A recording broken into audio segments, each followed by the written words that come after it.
Hello students, welcome to 5 classes in collaboration with City Model College। आज हम लोग reflection of light at plane surfaces में कुछ critical angles, total internal reflections और इससे related चीजों को स्टडी करेंगे। तो सबसे पहले हम देखते हैं क्रिटिकल एंगल के बारे में। तो क्रिटिकल एंगल में हम लोगों ने देखा है कि जब भी कोई लाइट रे डेंसर मीडियम से रेयर मीडियम में जाती है, जैसे यहां पर ये नीचे हमने ग्लास ले रखा है, ये ग्लास मीडियम है और इसके ऊपर ये एयर है। तो ग्लास मीडियम में जब कोई लाइट रे लेते हैं और वो किसी सरफेस के किसी पॉइंट पर इंसिडेंट होती है, वो सरफेस जो दो मीडियम को सेपरेट करता है, एक ऊपर का सरफेस जो आपका एयर है मीडियम, और सरफेस के जो नीचे है वो आपका ग्लास मीडियम है। तो इस तरह से ये आपका एक सरफेस हो गया। ये सरफेस दो मीडियम को सेपरेट कर रहा है, एक ऊपर आपका रेयर मीडियम है और नीचे आपका डेंसर मीडियम है। तो यहां पर तो एयर है और यहां पर ग्लास है। तो इस तरह से आपका कोई ये सरफेस ए बी, हम कह सकते हैं कि ए बी सरफेस दो मीडियम को सेपरेट कर रहा है और यहां पर ये लाइट इस पॉइंट पर इंसिडेंट होती है। अब लाइट जब एक मीडियम से दूसरे मीडियम में जाती है, यहां पर ग्लास से एयर में यानी डेंसर मीडियम से, ये आपका डेंसर मीडियम है और यहां से ये रेयर मीडियम में जा रही है। तो जब लाइट रे रेयर मीडियम में जाती है तो हम नॉर्मल ड्रा करते हैं और हम कहते हैं कि लाइट रे डेंसर से रेयर में जा रही है तो नॉर्मल से अवे हो जाएगी और इस तरह से ये नॉर्मल से अवे होकर इस तरफ निकल जाएगी। यहां पर इस एंगल को हम लोग, जो नीचे वाला लाइट रे डेंसर मीडियम में बना रही है, इसको इंसिडेंस एंगल कहते हैं आई, और इसको हम लोग कहते हैं रिफ्रैक्शन एंगल आर। अब यदि इंसिडेंस एंगल को इंक्रीज कर दें, यानी लाइट रे किसी बड़े एंगल के साथ में, किसी बिगर इंसिडेंस एंगल के साथ में इंसिडेंट हो, तो जो लाइट रे जो रिफ्रैक्ट हो रही है वो भी और ज्यादा बड़े एंगल के साथ में रिफ्रैक्ट होगी, यानी नॉर्मल से और दूर हो जाएगी और इस तरह से यहां पर इमर्ज करेगी या रिफ्लेक्ट होकर निकलेगी। अब लाइट रे का जो इंसिडेंस एंगल है, जो इस केस में अभी जो बन रहा है, वो इंसिडेंस एंगल अब यहां तक बन रहा है। ये इस तरह से ये आपका इंसिडेंस एंगल बन रहा है जो कि पहले से बड़ा है। जब इंसिडेंस पहले से बड़ा है तो जो रिफ्लेक्शन एंगल हो गया वो भी पहले से बड़ा हो गया। अब लाइट रे इंसिडेंस एंगल है वो और बड़ा कर दें, लाइट रे का जो इंसिडेंस एंगल है वो यहां पर हमने और बड़ा कर दिया, तो रिफ्रैक्शन एंगल भी इस तरह से और बड़ा हो जाएगा पहले के कंपैरेटिवली। तो इस तरह से जैसे जैसे इंसिडेंस एंगल इंक्रीज कर रहे हैं वैसे वैसे आपका रिफ्रैक्शन एंगल भी इंक्रीज हो रहा है। अब यदि इंसिडेंस एंगल को और बड़ा कर दें इस तरह से, यानी अब यहां पर जो इंसिडेंस एंगल हो गया है वो आपका ये इंसिडेंस एंगल हो गया है, पहले कंपैरेटिवली और बड़ा हो गया है। तो अब जो लाइट रे हो रही है वो और रिफ्लेक्शन एंगल बड़ा होगा और इस समय वो लाइट रे इतना रिफ्लेक्शन एंगल बड़ा हो गया कि लाइट रे फाइनली आपके नॉर्मल से 90 डिग्री बना रही है और सरफेस के पैरेलल निकल जा रही है। तो ये पर्टिकुलर इंसिडेंस एंगल जिस पर कि लाइट रे रिफ्लेक्ट होने पर 90 डिग्री का एंगल बनाती है, यानी रिफ्लेक्शन एंगल 90 डिग्री हो जाता है, जिस पर्टिकुलर इंसिडेंस एंगल के उसको हम लोग कहते हैं क्रिटिकल एंगल। तो यहां पर हम लोगों ने देख लिया कि जैसे जैसे लाइट रे का इंसिडेंस एंगल बढ़ रहा है वैसे वैसे लाइट रे का रिफ्लेक्शन एंगल भी बढ़ता जा रहा है और एक सर्टेन इंसिडेंस एंगल पर आपकी लाइट रे का जो रिफ्लेक्शन एंगल होता है वो 90 हो जाता है। तो उस पर्टिकुलर एंगल को जिस पर कि उस पर्टिकुलर इंसिडेंस एंगल को जिस पर कि रिफ्रैक्शन एंगल 90 डिग्री हो जाए, यानी रिफ्लेक्टेड रे सरफेस के पैरेलल चली जाए, उस पर्टिकुलर इंसिडेंस एंगल को हम लोग क्रिटिकल एंगल कहते हैं। और क्रिटिकल एंगल हमेशा डेंसर मीडियम में ही बनता है, ये ध्यान रखने की बात है। ऐसा इसलिए क्योंकि क्रिटिकल एंगल डेंसर मीडियम में होगा तभी उस एंगल से ज्यादा रिफ्लेक्शन आपका रेयर मीडियम में होगा। तो इस तरह की कंडीशन जब डेंसर मीडियम से लाइट रे रेयर मीडियम में जाती है तभी होती है। यानी यहां पर लाइट रे ग्लास से इंटर कर रही थी और एयर में एग्जिट कर रही थी, इसीलिए किसी सर्टेन इंसिडेंस एंगल पे आपका जो लाइट रे का रिफ्लेक्शन था वो 90 हो गया, क्योंकि रेयर मीडियम में रिफ्लेक्शन एंगल हमेशा ज्यादा होता है। और इस तरह से हमने पाया कि एक सर्टेन एंगल पर रिफ्लेक्टेड रे का जो रिफ्लेक्शन एंगल होता है वो 90 हो जाता है, और उस सर्टेन एंगल को हम लोग क्रिटिकल एंगल सी कहते हैं। तो ये तो हो गया क्रिटिकल एंगल जब डेंसर मीडियम से रेयर मीडियम में लाइट रे जाती है। अब इसका रिलेशन निकालना चाहते हैं क्या? अब यहां पर एक चीज और देख लेते हैं, यदि लाइट रे को और इंक्रीज कर दें, लाइट रे को इंसिडेंस एंगल को और इंक्रीज कर दें, तो हम देखते हैं कि रिफ्लेक्शन जो लाइट रे होती है वो रिफ्लेक्ट ना होकर वापस लौट आती है। ये कहलाता है टोटल इंटरनल रिफ्लेक्शन। ऐसा कब होता है? जब लाइट रे जो इंसिडेंट हो रही है किसी पॉइंट पर, उसका जो एंगल है, उसका जो इंसिडेंट एंगल है, वो इंसिडेंट एंगल क्रिटिकल एंगल से भी ज्यादा हो जाए। जैसे यहां पर अब इसका एंगल क्रिटिकल एंगल से भी ज्यादा हो गया।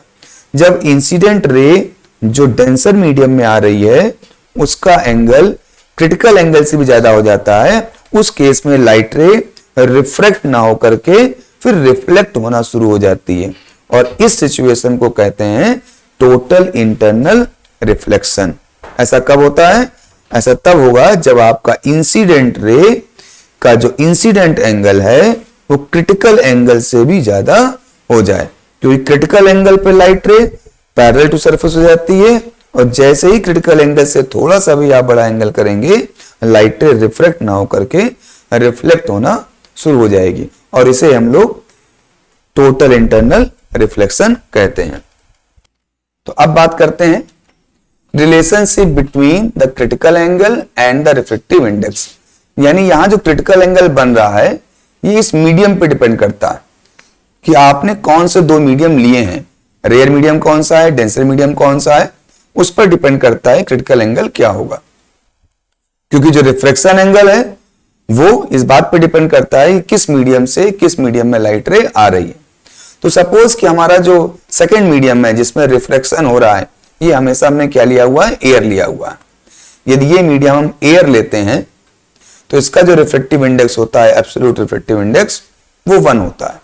और जो दूसरा मीडियम हमने लिया है डेंसर मीडियम, वो यहां पर हमने ग्लास लिया हुआ है, और ग्लास का रिफ्रैक्टिव इंडेक्स क्या होता है?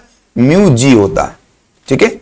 और जब लाइट रे हमारी ग्लास से एयर में जा रही होती है तब हम रिफ्रैक्टिव इंडेक्स क्या लेते हैं? तब हम लेते हैं refractive index of air respect to glass, क्योंकि इंसिडेंट मीडियम हो गया ग्लास और रिफ्लेक्शन मीडियम हो गया एयर। तो एयर का refractive index respect to glass निकालते हैं, उसके लिए स्लैश लगाते हैं कि refractive index of air respect to glass, क्योंकि रिफ्रैक्टिव इंडेक्स हमेशा सेकेंड मीडियम का लेते हैं जिसमें कि रिफ्लेक्शन हो रहा है, और यहां रिफ्लेक्शन कहां हो रहा है? एयर में हो रहा है। इंसिडेंट कहां पे हो रही है लाइट रे? ग्लास में हो रही है। तो refractive index of air respect to glass, refractive index of reflection medium respect to incident medium equal होता है sine i upon sine r. Sine i का मतलब क्या है? Incidence angle. तो हमने यहां इंसिडेंस एंगल क्या लिया हुआ है? क्रिटिकल एंगल लिया हुआ है। तो साइन आई की जगह क्या लिख दिया? साइन सी लिख दिया। और जब इंसिडेंस एंगल सी होता है यानी क्रिटिकल एंगल होता है, तब रिफ्लेक्शन एंगल कितना होता है? 90 होता है। तो इस सिचुएशन में जो रिफ्लेक्शन एंगल है वो कितना है? 90। तो साइन आई की जगह है साइन सी, और रिफ्लेक्शन एंगल की जगह है साइन 90। अब इसको आप सॉल्व करें, साइन 90 की वैल्यू तो 1 होती है, तो म्यू ए जी कितना आ गया? साइन सी आ गया। तो रिफ्रैक्टिव इंडेक्स ऑफ एयर यानी rare medium, refractive index of air respect to glass क्या आ गया? Sine C. अच्छा, अब हमको पता है कि refractive index of glass respect to air किसके इक्वल होता है? इन 1 upon refractive index of air respect to glass, यानी ये दूसरे के रेसिप्रोकल होते हैं। ग्लास का रिफ्रैक्टिव इंडेक्स एयर के रिस्पेक्ट में इक्वल होगा 1 अपॉन एयर का रिफ्रैक्टिव इंडेक्स ग्लास के रिस्पेक्ट में। अब ये हमको वैल्यू पता है, जी म्यू है कितना है आपका? Sine C. तो इस तरह से ए म्यू जी यानी refractive index of glass respect to air equal हो गया 1 अपॉन साइन सी के, और 1 अपॉन साइन सी को आप कॉसेक सी भी लिख सकते हैं। तो इस तरह से हमने डेंसर मीडियम का रिफ्रैक्टिव इंडेक्स एयर के रेयर मीडियम के रिस्पेक्ट में इधर निकालना चाहें तो इक्वल होता है 1 अपॉन साइन सी के। या दूसरी बात कहें कि यदि हमको रिफ्रेक्टिव इंडेक्स पता हो डेंसर मीडियम का रेयर मीडियम के रिस्पेक्ट में, तो हम वहां पर क्रिटिकल एंगल भी निकाल सकते हैं। तो इसको आगे हम लोग देखते हैं। जैसे ग्लास का रिफ्रेक्टिव इंडेक्स है a mu G is equal to 3/2। Refractive index of glass respect to air कितना है? 3/2। अब हमको ये फॉर्मूला पता है कि sine C is equal to क्या है? 1/a म्यू जी, यानी sine C is equal to critical angle of a denser medium is equal to 1/ refractive index of denser medium respect to rare medium, तो 1/a mu जी। और a mu जी की value दी हुई 3/2, तो 3/2 लिखेंगे तो 2 ऊपर चला जाएगा, तो sine C is equal to 2/3। अब 2/3 को यदि हम इसकी टेबल से साइन की वैल्यू निकालें तो पाते हैं कि सी की वैल्यू कितनी आती है? 42। यानी ग्लास के लिए, ग्लास और एयर के लिए यदि कोई लाइट रे ग्लास से एयर में जा रही है, तो यदि उसका इंसिडेंस एंगल 42 होगा, यदि उसका इंसिडेंट एंगल 42 होगा, तो वहां पर ये क्रिटिकल एंगल होगा और लाइट रे आपकी रिफ्लेक्ट होने के बाद पैरेलल टू सरफेस चली जाएगी। और यदि इंसिडेंस एंगल 42 से ज्यादा होगा तो लाइट रे रिफ्लेक्ट होके वापस आ जाएगी, यानी टोटल इंटरनल रिफ्लेक्शन हो जाएगा। यदि हम इसका फिगर बना के दिखाना चाहें आपको, तो इस तरह से कर सकते हैं कि सपोज जैसे ये ग्लास है और ये लाइट रे इंसिडेंट हो रही है और ये एंगल यदि सी है, तो रिफ्लेक्शन आपका पैरेलल टू सरफेस हो जाएगा। कब? जब रेयर मीडियम एयर हो और डेंसर मीडियम ग्लास हो, और यहां एंगल सी की वैल्यू कितनी है? 42 डिग्री है। और यदि लाइट रे आपकी 42 डिग्री से आप ज्यादा एंगल से इंसिडेंट कराएंगे तो फिर वो वापस आ जाएगी, रिफ्लेक्ट हो जाएगी, रिफ्लेक्शन नहीं होगा, यानी वहां पर टोटल इंटरनल रिफ्लेक्शन हो जाएगा। तो ये केस हमारा किसके लिए है? ग्लास डेंसर हो और रेयर मीडियम आपका एयर हो। ऐसे ही दूसरा एग्जांपल है कि वाटर हो, मतलब जो अब आपने ये जो मीडियम लिया हुआ है, सपोज ये मीडियम वाटर हो, तो वाटर के केस में ये क्रिटिकल एंगल कितना होगा? तो फॉर्मूला हम यही अप्लाई करेंगे कि sine C is equal to 1/ refractive index of denser medium respect to rare medium. तो अब यहां पर डेंसर मीडियम क्या है? वाटर। रेयर मीडियम क्या है? एयर। तो refractive index of water respect to air कितना? 4/3। तो यही फॉर्मूला लगा दिया, sine C is equal to 1/a mu W. a mu W value 4/3 है, तो 3 ऊपर चला गया, 3/4। अब इसको सिंप्लीफाई करेंगे तो हम पाएंगे कि c is equal to 49 degree है। तो इसका मतलब ये हो गया कि यदि कहीं पर आपका वाटर है डेंसर मीडियम के रूप में और ऊपर एयर है, तो लाइट यदि इंसिडेंस हो रही है किसी पॉइंट पर यानी डेंसर मीडियम में, और उसका जो इंसिडेंस एंगल है वो इंसिडेंस एंगल यदि 49 डिग्री है, जिसको कि हम कहते हैं क्रिटिकल एंगल, किस केस में? वाटर और एयर के केस में। तो यदि लाइट रे वाटर एयर मीडियम में, वाटर से एयर में जाते समय डेंसर मीडियम में उसका इंसिडेंस एंगल 49 डिग्री यानी क्रिटिकल एंगल के बराबर है, तो लाइट रे बाहर नहीं रिफ्लेक्ट होगी, वो पैरेलल टू सरफेस निकल जाएगी। ठीक है, तो ये यहां पर इसका मतलब हो गया। और लाइट रे यदि 49 डिग्री से ज्यादा एंगल बनाएगी तो फिर वहां पर टोटल इंटरनल रिफ्लेक्शन हो जाएगा, यानी लाइट रे वापस उसी मीडियम में आ जाएगी जिस मीडियम से वो इंटर कर रही थी। ऐसा कब होगा? जब आपका इंसिडेंस एंगल है वो ग्रेटर देन क्रिटिकल एंगल, यानी यहां पर 49 डिग्री से ज्यादा होगा। ग्लास वाले केस में क्या होगा कि जब आपका इंसिडेंस एंगल 42 डिग्री से ज्यादा होगा तब टोटल इंटरनल रिफ्लेक्शन हो जाएगा, जबकि वाटर वाले केस में 49 डिग्री से ज्यादा होगा तो टोटल इंटरनल रिफ्लेक्शन हो जाएगा और लाइट रे वापस आ जाएगी।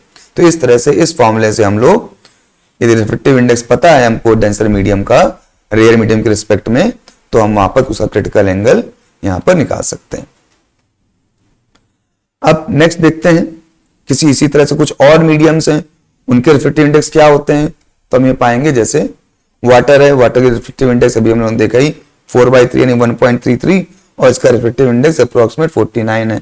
ऐसे टर्पेंटाइन ऑयल है, उसका 43 डिग्री है। ग्लास के लिए अभी हम लोगों ने देखा रिफ्लेक्टिव इंडेक्स 1.5 होता है और क्रिटिकल एंगल इस फॉर्मूले से निकालें और टेबल से साइन की वैल्यू निकालें तो वो आती है 42 डिग्री। ऐसे फ्लिंट ग्लास है, उसकी 39 डिग्री है। डायमंड है, डायमंड का रिफ्लेक्टिव इंडेक्स सबसे जहां पर बहुत ज्यादा है और इसका क्रिटिकल एंगल एयर के रिस्पेक्ट में सबसे कम होता है, यानी 25 डिग्री के अबाउट होता है। यानी कोई भी लाइट रे डायमंड के अंदर से यदि एयर में निकलना चाह रही है और उसका इंसिडेंस एंगल 25 डिग्री से ऊपर है, तो वो लाइट रे डायमंड से बाहर नहीं निकल पाएगी और डायमंड के अंदर ही रिफ्लेक्शन यानी टोटल इंटरनल रिफ्लेक्शन हो जाएगा, क्योंकि वहां पर क्रिटिकल एंगल 25 डिग्री है। कुछ और बातें देख लेते हैं, जैसे factor affecting the critical angle. कौन कौन से फैक्टर क्रिटिकल एंगल को इफेक्ट करते हैं? जैसे हमने यहां पर देखा, ये जो हमारा फॉर्मूला है sine C is equal to 1/a mu जी, यानी sine C sine of critical angle equal होता है 1/ reflective index of denser medium with respect to air. यानी आपका रिफ्लेक्टिव इंडेक्स पे डिपेंड करता है क्रिटिकल एंगल। रिफ्लेक्टिव इंडेक्स ज्यादा होगा तो क्रिटिकल एंगल, आप रिफ्लेक्टिव इंडेक्स यहां पर ज्यादा होगा तो ये वैल्यू 1 से कम आएगी, और कम जितनी कम होती जाएगी उतनी सी की वैल्यू भी कम होती जाएगी। तो रिफ्लेक्टिव इंडेक्स जितना ज्यादा होता जाएगा उतना ही क्रिटिकल एंगल कम होता जाएगा। वो यहाँ की एक टेबल से भी आप देख सकते हैं। जैसे जैसे रिफ्लेक्टिव इंडेक्स इंक्रीज कर रहा है आपका क्रिटिकल एंगल वैसे वैसे कम होता जा रहा। तो जो रिफ्लेक्टिव इंडेक्स है वो भी अलग अलग कलर की लाइट के लिए किसी मीडियम का अलग अलग होता है। यानी अलग अलग कलर की लाइट होगी तो उसके लिए रिफ्लेक्टिव इंडेक्स भी अलग होगा, तो क्रिटिकल एंगल भी उसके लिए अलग हो जाएगा। यानी increasing the wavelength of light reflective index decreases. जैसे जैसे लाइट वेव्स की वेवलेंथ इंक्रीज करती है रिफ्लेक्टिव इंडेक्स डिक्रीज करता है। हम लोग पीछे फॉर्मूला पढ़ चुके थे कि reflective index of medium is equal to होता है आपका लैम्डा अपॉन लैम्डा डैश। यहां पे आपका ये रिफ्लेक्टिव इंडेक्स यदि आप मीडियम के रिस्पेक्ट में है तो म्यू रिस्पेक्ट टू मीडियम, तो लैम्डा ऑफ मीडियम नीचे होता है और लैम्डा ऑफ एयर या वैक्यूम ऊपर रहता है। तो इस तरह से जो रिफ्लेक्टिव इंडेक्स होता है अब वो आपके वेवलेंथ ऑफ लाइट के इनवर्सली प्रोपोर्शनल होता है। यानी जैसे जैसे वेवलेंथ की लाइट जो लाइट की वेवलेंथ इंक्रीज करेगी वैसे वैसे उसका रिफ्लेक्टिव इंडेक्स डिक्रीज करेगा। रेड कलर की वेवलेंथ सबसे ज्यादा होती है, इसलिए उसके लिए आपका रिफ्लेक्टिव इंडेक्स सबसे कम होता है। रिफ्लेक्टिव इंडेक्स सबसे कम होगा तो उसके लिए जो क्रिटिकल एंगल होगा वो सबसे ज्यादा होगा। तो रेड कलर के लिए क्रिटिकल एंगल सबसे ज्यादा होता है, वहीं वायलेट कलर के लिए रिफ्लेक्टिव इंडेक्स सबसे कम होता है। ऐसे हम देख लेते हैं डिपेंडेंस ऑन टेम्परेचर। अब टेम्परेचर पे क्यों डिपेंड करता है? क्योंकि टेम्परेचर से ही आपके लाइट की वेलोसिटी इंक्रीज या डिक्रीज करती है, यानी वहां पर रिफ्लेक्टिव इंडेक्स भी आपका इंक्रीज और डिक्रीज करेगा।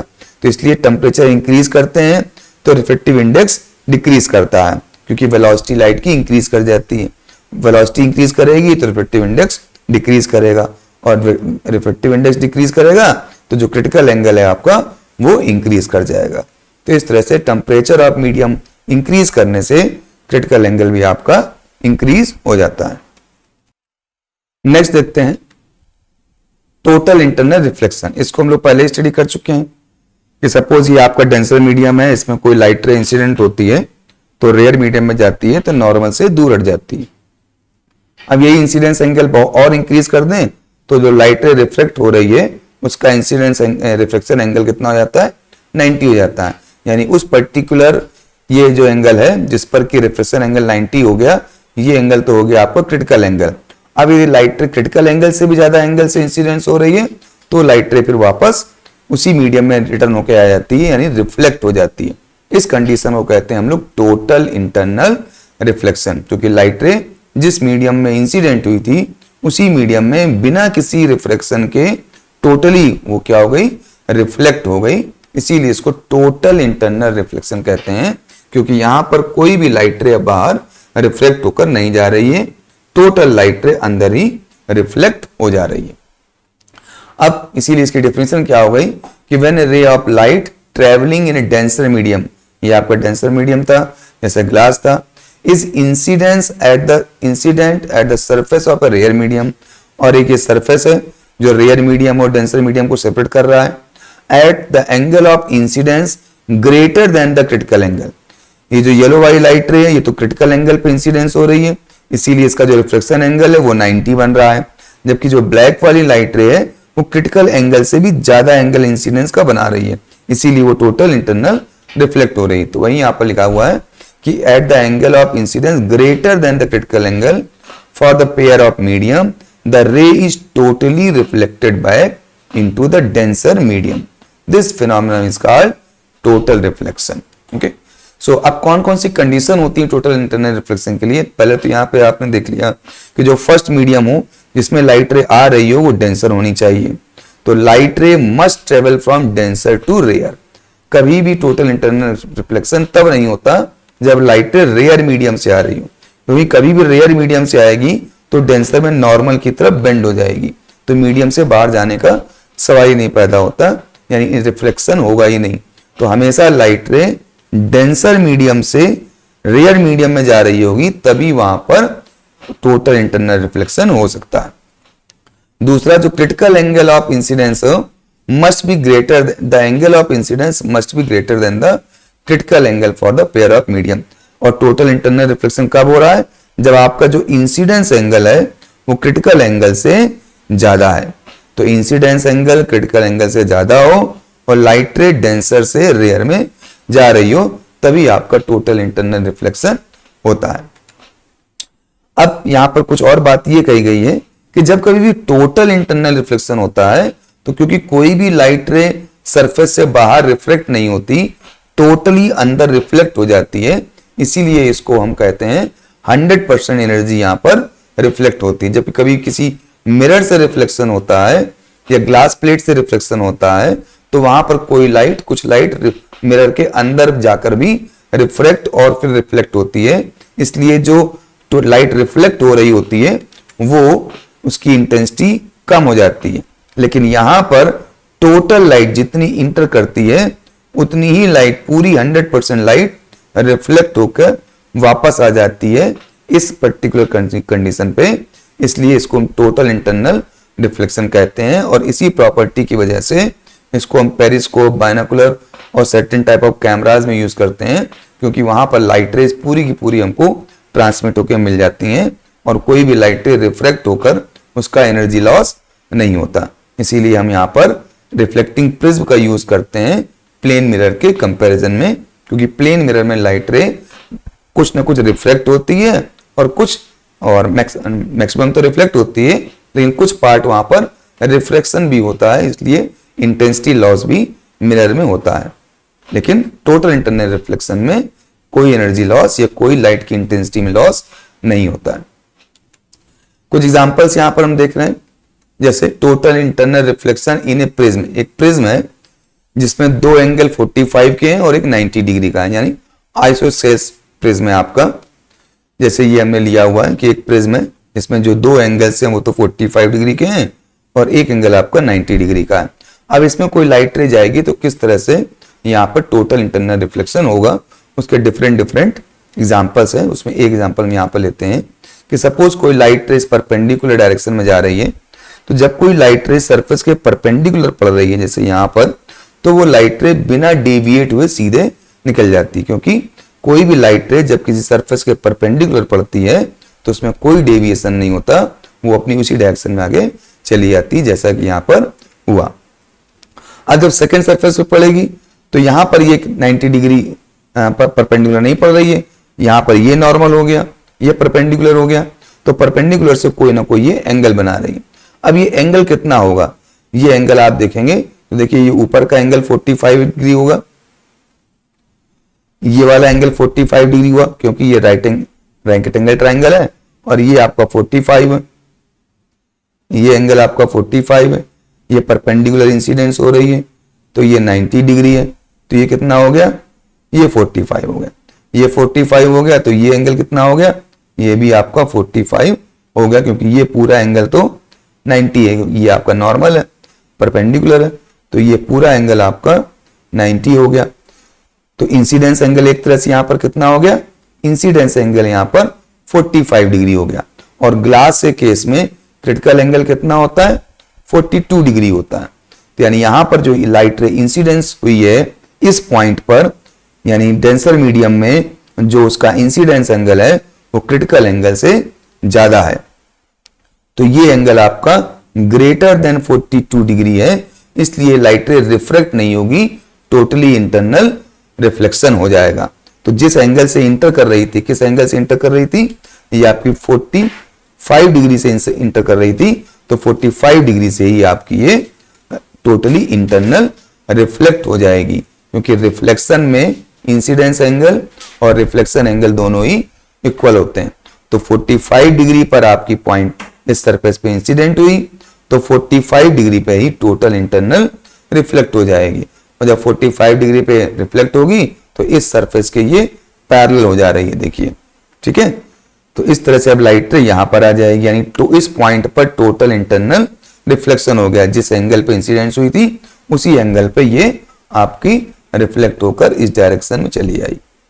अब इस सरफेस पे आ रही है, तो इस सरफेस पे ये परपेंडिकुलर आ रही है, क्योंकि ये आपका 45 डिग्री है, ये भी 45 डिग्री है, ये दोनों 45 डिग्री है। इस वजह से ये लाइट रे आपकी इस सरफेस के पैरेलल है और इस सरफेस के आपके परपेंडिकुलर हो गई। तो जब लाइट रे परपेंडिकुलर पड़ती है तो उसी डायरेक्शन में बिना रिफ्लेक्ट हुए, बिना डेविएट हुए सीधे चली जाती है। इसी तरह से कोई दूसरी लाइट रे भी होगी, वो भी ऐसे ही किसी सरफेस पे इंसिडेंस होगी किसी पॉइंट पे, वो भी वही 45 डिग्री पर इंसिडेंट हो रही है, तो वहां पर भी टोटल इंटरनल रिफ्लेक्शन होगा और वो भी इसी तरह से वापस आ जाएगी। तो प्रिज्म के इस साइड से यदि कोई लाइट रे इस प्रकार से इंसिडेंट होती है तो इस प्रकार से उसमें टोटल इंटरनल रिफ्लेक्शन हो जा रहा है, क्योंकि जो इंसिडेंस एंगल है वो आपको क्रिटिकल एंगल 42 से ज्यादा है। कितना है यहां पर? 45 डिग्री है। तो ये यहां पर आपका 45 डिग्री है, यहां पर भी ये आपका इंसिडेंस एंगल 45 डिग्री। कैसे 45 डिग्री? आपको बता दिया कि ये भी 45 है, ये भी 45 है और ये पूरा 90 है, इसलिए 45 हो गया। 45 से इंसिडेंट होगी तो 45 से ही रिफ्लेक्ट भी हो जाएगी और इस प्रकार से सीधे चली जाएगी। तो यहां पर क्या हो रहा है? टोटल इंटरनल रिफ्लेक्शन हो रहा है इनसाइड द प्रिज्म। अब इस बिहेवियर की वजह से प्रिज्म का, क्योंकि प्रिज्म 42 डिग्री से ऊपर के एंगल पे कोई लाइट रे जाती है तो उसका टोटल इंटरनल रिफ्लेक्शन हो जाता है। इस प्रिज्म को कई पर्पस के लिए यूज करते हैं। पहला पर्पस तो ये कि टू डेविएट ए रे ऑफ लाइट थ्रू 90 डिग्री, यानी जो हम पेरिस्कोप लगाते हैं तो उस पेरिस्कोप में इस प्रिज्म को यूज करने से फायदा ये होता है कि सामने से जो लाइट रे आ रही होती हैं, इस तरफ से जो लाइट रे आ रही होती हैं उसको हम वर्टिकली नीचे से ऑब्जर्व कर सकते हैं, क्योंकि लाइट रे टोटल इंटरनल रिफ्लेक्शन के बाद परपेंडिकुलर नीचे की ओर इस तरह आ जाती हैं। यानी एक तरह से लाइट रे में 90 डिग्री का डेविएशन हो जाता है। लाइट रे की ओरिजिनल डायरेक्शन तो ये थी, ये लाइट रे की ओरिजिनल डायरेक्शन है, लेकिन लाइट रे इस तरफ आ रही है, यानी 90 डिग्री का डेविएशन आपको प्रिज्म से मिल जाता है। तो पहला यूज तो ये हो गया कि जब हम प्रिज्म को इस तरह से यूज करते हैं कि लाइट रे किसी परपेंडिकुलर सरफेस पे आपकी इंसिडेंस हो रही हो तो आपकी लाइट रे 90 डिग्री का डेविएशन हो जाता है। सामने जाने की बजाय वो लाइट रे रिफ्लेक्ट होकर 90 डिग्री डेविएट होकर इस तरह से नीचे हमको दिखाई दे जाती है। नेक्स्ट यूज क्या है? To deviate a right ray of light through 180 degree. Suppose कि लाइट रे को 180 डिग्री डेविएट करना है, तो जैसे इस तरह हम प्रिज्म लिया और हम यहाँ पर कोई ऑब्जेक्ट है, तो इस ऑब्जेक्ट से कोई लाइट रे ये इंसिडेंस हुई तो यहाँ तो परपेंडिकुलर इंसिडेंस हो रही है, तो बिना डेविएट हुए आगे चली जाएगी। जब इस पॉइंट पे इंसिडेंस होगी तो यहाँ पर हमें नॉर्मल ड्रॉ करना पड़ेगा। जब नॉर्मल ड्रॉ करेंगे तो ये जो एंगल होगा यहाँ पर, ये एंगल आपका इंसिडेंस एंगल होगा, ये एंगल आपका इंसिडेंस एंगल होगा। अब ये एंगल आपका कितना है? ये भी 45 डिग्री है, क्योंकि हम पहले लिख चुके हैं कि हमने जो एंगल आपके ट्रायंगल्स लिए, जो प्रिज्म लिया हुआ है उसके ये जो एंगल्स बन रहे हैं 45 है और ये एंगल आपका 90 है। तो पाएंगे ये एंगल भी आपका कितना हो गया? ये एंगल भी आपका 45 डिग्री हो गया। और जब 45 डिग्री से लाइट रे जाएगी तो यहाँ पर रिफ्लेक्शन नहीं होगा, टोटल इंटरनल रिफ्लेक्शन हो जाएगा। यानी जिस 45 डिग्री से लाइट रे गई थी उसी 45 डिग्री से वहां पर इंटरनल रिफ्लेक्शन होकर आपकी लाइट रे इस तरह से सरफेस के पैरेलल रिफ्लेक्ट हो जाएगी प्रिज्म के अंदर। अब इस पॉइंट पर पड़ेगी, इस पॉइंट पर फिर से हम नॉर्मल ड्रॉ करेंगे और यहां पर भी जो एंगल बन रहा है वो कितना बन रहा है? यहां पर भी जो एंगल बन रहा है वो भी आपका 45 डिग्री ही बन रहा है। कैसे 45 डिग्री बन रहा है आप देख सकते हैं, इसके सरफेस पैरेलल है, ये आपका 90, ये आपका पूरा एंगल कितना है? ये आपका 90 डिग्री है, ये 45 होगा, क्योंकि ये एंगल और ये एंगल आपस में इक्वल होंगे, क्योंकि ये दोनों ही पैरेलल लाइंस के बीच में बने हुए एंगल। एक ही आपकी साइड के द्वारा दो पैरेलल साइड के बीच में बने एंगल हैं, जिनको हम कोरस्पॉन्डिंग एंगल कहते हैं। तो ये एंगल आपके सेम है, तो ये एंगल और ये एंगल आपके सेम है। ये एंगल आपका 45 है, तो इसलिए ये एंगल भी 45 हुआ और ये एंगल भी आपका 45 हो गया। तो 45 डिग्री से जब इंसिडेंस होगी, वो क्रिटिकल एंगल यहाँ 42 डिग्री है, 42 डिग्री से ज्यादा हो रहा है 45 डिग्री, इसलिए यहाँ पर भी क्या हो जाएगा, टोटल इंटरनल रिफ्लेक्शन हो जाएगा। यानी लाइट रे 45 डिग्री से इंसिडेंस हो रही थी, तो 45 डिग्री से ही रिफ्लेक्ट होके इस तरह से इस सरफेस पे आएगी। अब इस सरफेस पे परपेंडिकुलर आ रही है, तो लाइट रे इस प्रकार से बिना डेविएट हुए सीधे निकल जाएगी। तो इस तरह से इस ग्रीन वाले एज से लाइट रे इस तरह से इंसिडेंस हुई, इस तरह से रिफ्लेक्ट हुई, इस तरह से वापस आ गई। इसी तरह से जो ब्लू वाले यानी इसके लोअर एंड से लाइट रे जाएगी, इस प्रकार से इंसिडेंट होगी इस पॉइंट पर जाकर के, फिर उसी तरह से रिफ्लेक्ट होगी, TIR होगा, फिर इस पॉइंट पर इंसिडेंस होगी, यहाँ से भी TIR होगा, फिर यहाँ पर नॉर्मली आएगी और सीधे चली आएगी। तो इस तरह से लाइट रे हम देख रहे हैं अपनी डायरेक्शन से 180 डिग्री डेविएट हो गई, सामने की ओर जा रही थी और वापस की ओर आ रही है। तो लाइट रे का जो डेविएशन हो गया प्रिज्म की वजह से, सामने की ओर जाते आते वो वापस आने लगी। तो इस तरह से जो एंगल में डेविएशन हो गया लाइट रे में, वो 180 डिग्री का हो गया। जा रही थी सामने, लेकिन प्रिज्म की वजह से वो वापस आ गई, यानी 180 डिग्री का यहाँ से डेविएशन हो गया। एक चीज और आप देख रहे होंगे कि जो इमेज है वो भी रिवर्स हो गई। जाते समय हेड इस तरफ था, और जब इसकी इमेज अब बन रही है हम देख रहे हैं, तो इमेज इस प्रकार से रिवर्स हो गई। यानी इस प्रकार का प्रिज्म जो है बाइनोकुलर या कैमरे भी यूज करते हैं, जहां पे इमेज को इन्वर्ट कर सकते हैं, यानी उल्टा कर सकते हैं। यदि उल्टा है तो सीधा हो जाएगा, सीधा है तो उल्टा हो जाएगा। कुल मिलाकर इसकी जो अप एंड डाउन है वो आपका रिवर्स ऑर्डर में हो जाएगा, इस प्रकार के लाइट के रिफ्रैक्शन से जो TIR आपके इस प्रिज्म में हो रहा है। ऐसे ही to erect the inverted image without deviation, हम चाहते हैं कि जो यहाँ पर दोनों चीजें हो रही हैं, इमेज इन्वर्ट भी हो रही है, जो एज इस तरफ की ओर थी वो एज आपका इस तरफ हो गया, और साथ साथ में लाइट रे का डेविएशन भी हो गया। जा रही थी लाइट रे सामने, अब आ रही है वापस। हम चाहते हैं कि लाइट रे में कोई डेविएशन ना हो, जिस डायरेक्शन में लाइट रे जा रही थी उसी डायरेक्शन में जाए, लेकिन प्रिज्म जो है आपकी इमेज को इन्वर्ट कर दे। उस केस में हम इस तरह से प्रिज्म लेते हैं और ऑब्जेक्ट को यहां पर रखते हैं, और यहां से लाइट रे इंसिडेंस हुई, इस पॉइंट पर आई, यहां पर मैं नॉर्मल ड्रॉ किया। अब लाइट रे एयर से डेंसर में आ रही है, तो नॉर्मल की ओर बेंड कर जाएगी, तो नॉर्मल की ओर बेंड हो गई। यहां पर क्या हो रहा है, यहां पर जो इंसिडेंस एंगल बन रहा है, जब फर्स्ट टाइम रिफ्लेक्शन हो रहा है, और वो लाइट रे जब इस पॉइंट पर आ रही है, तो यहां पर जो इंसिडेंस एंगल बन रहा है ये क्रिटिकल एंगल से ज्यादा बन रहा है, ग्रेटर देन 42 बन रहा है। तो इसलिए यहां पर क्या होगा, टोटल इंटरनल रिफ्लेक्शन हो जाएगा, यानी लाइट रे बाहर ना निकल करके अंदर ही रिफ्लेक्ट हो जाएगी, और इस तरह से लाइट रे इस डायरेक्शन में निकल गई। अब यहां पर इंसिडेंट होगी, तो यहां पर लाइट रे आपकी नॉर्मल से कुछ छोटा स्मॉल एंगल बना रही है, इसलिए रिफ्लेक्ट होके बाहर निकल जाएगी। तो यहां से जो लाइट रे आ रही थी वो इस प्रकार से रिफ्लेक्ट होके यहां पर निकल गई। ऐसे इसके अपर पॉइंट से कोई लाइट रे आ रही होगी, ये अपर पॉइंट से कोई लाइट रे आ रही होगी, उसका भी इसी प्रकार से इंसिडेंस होगा, रिफ्लेक्शन होगा, फिर यहाँ पर टोटल TIR होगा, टोटल इंटरनल रिफ्लेक्शन होगा, और यहाँ से फिर इस प्रकार से निकल जाएगी, और हमारी जो इमेज बन रही है वो आपकी रिवर्स इमेज यहाँ पर बन जाएगी, लेकिन जो लाइट की डायरेक्शन है वो आपकी सेम रहेगी। यानी लाइट की डायरेक्शन में कोई डेविएशन नहीं हुआ, केवल जो प्रिज्म ने क्या किया, हमारे ऑब्जेक्ट की इमेज को रिवर्स कर दिया। जो हेड डाउन में था वो हेड अप पे हो गया, इसीलिए इस प्रिज्म को कहते हैं इरेक्टिंग प्रिज्म, यानी ये सीधा करने वाला प्रिज्म है, जो इमेज को इरेक्ट कर देता है, सीधा कर देता है। इसलिए इसका यूज जो है स्लाइड प्रोजेक्टर में भी करते हैं, जहां फिल्म आपकी मूव करती है, फिल्म की जो इमेज बनती है आपके कैमरे के पीछे वो इन्वर्ट बनती है, और हमें लाइट रे सामने ही स्क्रीन पर प्रोजेक्ट करनी होती है, इसलिए इस तरह से प्रिज्म का यूज करते हैं। तो प्रिज्म उस जो इमेज है, जो इन्वर्ट इमेज बन रही है आपकी फिल्म के चलने से, उसको इन्वर्ट करके सीधा करके हमारी स्क्रीन पर फोकस करता है और हमको सीधी इमेज हमारी स्क्रीन पे दिखाई देती है। तो एज ए प्रोजेक्टर भी इस तरह से हम इस प्रिज्म का यूज करते हैं। तो ये प्रिज्म हम प्रोजेक्टर में कर रहे हैं क्योंकि लाइट रे को सामने ही जाने दे रहा है, जबकि यहाँ पर प्रिज्म जो आपकी इमेज को रिवर्स तो कर रहा है लेकिन लाइट रे को बैकवर्ड डायरेक्शन में भी थ्रो कर दे रहा है।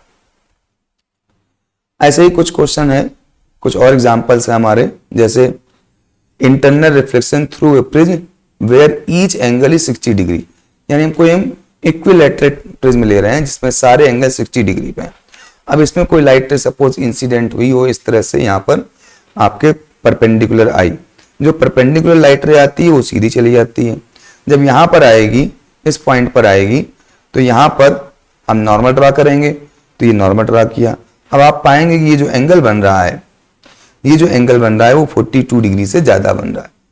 क्यों ज्यादा बन रहा है? क्योंकि ये एंगल आपका 60 डिग्री है, ये आपका 90 डिग्री है, तो ये कितना हो गया? ये आपका 30 डिग्री हुआ।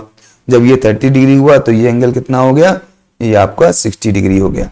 यानी जो इंसिडेंट लाइट रे है, जो इंसिडेंट एंगल है वो आपका 60 डिग्री है, जो कि ग्रेटर है 42 डिग्री क्रिटिकल एंगल से।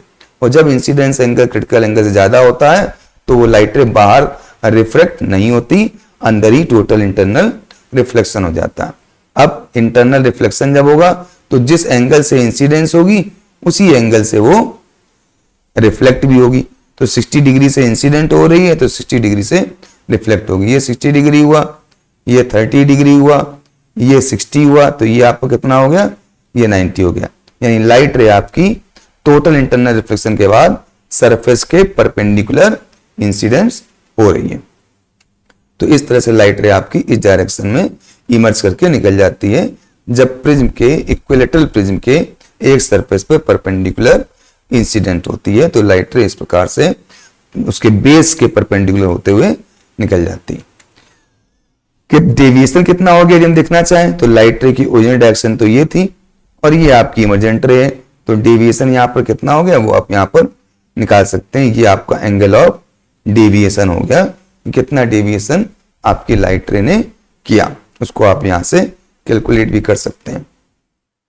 यदि आप कैलकुलेट करना चाहें तो उसको यहां पर ऐसे देखें, तो यहां पर देखें तो ये एंगल आपका 60 डिग्री है, ये भी 60 डिग्री हो जाएगा, ये आपका ये भी 60 डिग्री है, ये पूरा जो एंगल है ये 60 आपका हो गया, ये भी 60 हो गया, तो ये जो एंगल बचेगा वो भी कितना हो जाएगा? 60 हो जाएगा, क्योंकि टोटल एंगल कितना होता है? 180 होता है। नॉर्मल के साथ ये पूरे एंगल बन रहे हैं, तो इस तरफ भी 60 आपका दिया हुआ है, इधर भी ये 60 है, क्योंकि जो इंसिडेंस एंगल है वो 60 होगा, तो ये आपका वर्टिकल अपोजिट एंगल है, ये भी 60 होगा, ये आपका रिफ्लेक्शन एंगल है 60, तो इस तरह से ये बीच में जो एंगल बनेगा वो भी 60 डिग्री होगा। तो इस तरह से डेविएशन एंगल यहाँ पर कितना हो गया? 60 डिग्री जा रही थी इस तरफ, लेकिन आपके प्रिज्म की वजह से लाइट डायरेक्शन ये हो गई, तो कितना डेविएशन हो गया? ये आपका जो डेविएशन हो गया वो 60 डिग्री है। ठीक है, तो इस तरह से ये एंगल आपका डेविएशन 60 डिग्री हमने यहां पर निकाल लिया। ऐसे ही अब कोई दूसरा टाइप का हमने प्रिज्म लिया है जहां पर एक एंगल 30 डिग्री है, ये 90 डिग्री है और नीचे आपका 60 डिग्री है। तो इस तरह से इस बार हमने जो प्रिज्म लिया हुआ है उसमें ये एंगल 30 है, ये एंगल 60 है और ये एंगल आपका 90 डिग्री है। डिफरेंट टाइप्स ऑफ प्रिज्म ले रहे हैं, उसमें हम अलग अलग डायरेक्शन से लाइट को इंसिडेंट कर रहे हैं और किस प्रकार से लाइट टोटल इंटरनल रिफ्लेक्ट हो रही है या रिफ्लेक्शन हो रहा है उसको यहाँ पर देख रहे हैं। अब यहाँ पर कोई लाइट सपोज परपेंडिकुलर इंटर करती है, जैसे ये इंटर करी है, तो जब कोई लाइट रे सरफेस के परपेंडिकुलर इंटर करती है तो वो तो बिना डेविएशन, जैसे यहाँ बिना डेविएशन सीधे आ गई थी, ऐसे ही ये भी बिना डेविएशन सीधे आ जाएगी। अब इस पॉइंट पर पड़ेगी, तो इस पॉइंट पर तो ये 90 डिग्री पड़ नहीं रही है, तो यहाँ पर हम नॉर्मल ड्रा करेंगे जो खुद 90 डिग्री होता है, तो ये आपका नॉर्मल 90 डिग्री यहाँ पर बना रहा है। ये हमने नॉर्मल ड्रा किया क्योंकि नॉर्मल आंसर 90 डिग्री होता है। अब लाइट रे का जो इंसिडेंस एंगल है वो कितना है? यहाँ पर जो इंसिडेंस एंगल है वो 42 डिग्री से कम है। क्यों?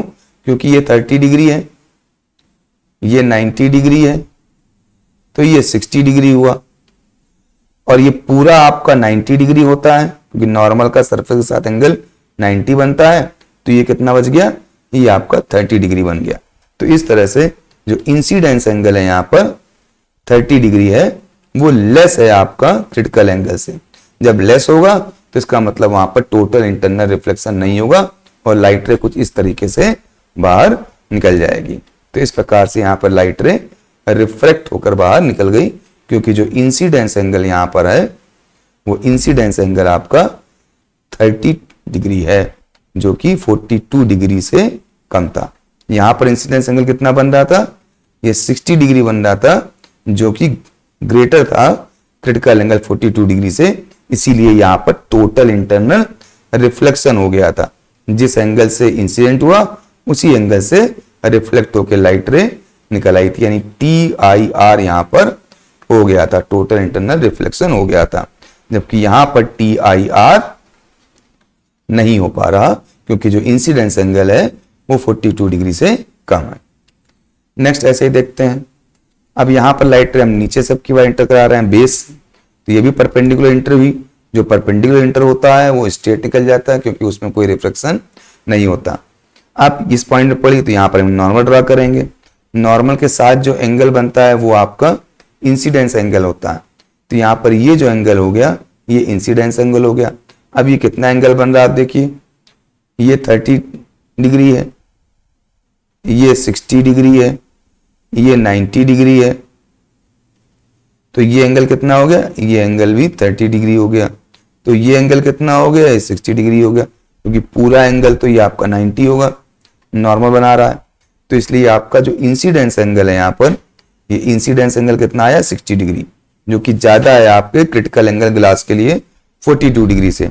इसलिए यहाँ पर लाइट रे बाहर नहीं निकलेगी, बल्कि अंदर ही रिफ्लेक्ट हो जाएगी और उसी एंगल से होगी जिस एंगल से इंसिडेंट हो रही है। 60 डिग्री से इंसिडेंट हो रही है तो नॉर्मल के साथ 60 डिग्री बनाते हुए रिफ्लेक्ट हो जाएगी। जब यहां पर पड़ेगी तो यहां पर फिर नॉर्मल ड्रा करेंगे हम लोग इस तरह से, और यहां पर जो एंगल बन रहा है उसको भी हम लोग निकाल सकते हैं।